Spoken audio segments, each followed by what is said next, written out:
What should a woman do if she gets her menstrual cycle during or just before Hajj? It is the qadr of Allah subhanahu wa ta'ala that He created women in this way.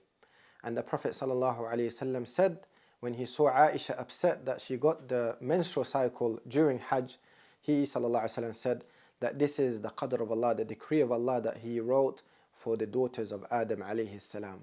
So this is likely to happen. And it also did happen to Aisha radiallahu anha and some of the female companions. So to answer your question, if this happens just before you enter Mecca and you made the intentions and you are in a state of ihram in terms of your intentions and you're just about to enter Mecca, like what happened to Aisha radiallahu anha, then he sallallahu alaihi wasallam told her to do the ghusl and perform the tawaf and then continue with the Hajj.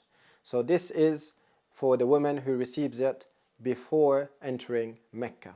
As for the woman who receives her menstrual cycle during Hajj or Umrah and she already performed the first tawaf, then she should also continue doing everything else that the Hujjaj do, as the Prophet ﷺ said, "If'ali," do what all the other Hujjaj are doing except tawaf, the last tawaf.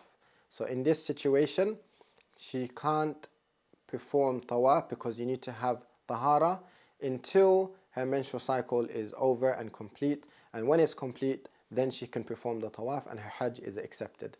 And in both situations, the Hajj is accepted for both circumstances. For the woman, that if before she enters Mecca, then she should do ghusl, perform the tawaf and continue. If she gets it during her Hajj, then also she continues and leaves the tawaf in the end, and then her Hajj is accepted and Allah subhanahu wa ta'ala knows best. And for the sisters, I encourage you to all make this dua before you are in a state of ihram, before you intend to do Umrah or Hajj, and you say, Allahumma mahilli haythu ma habastani.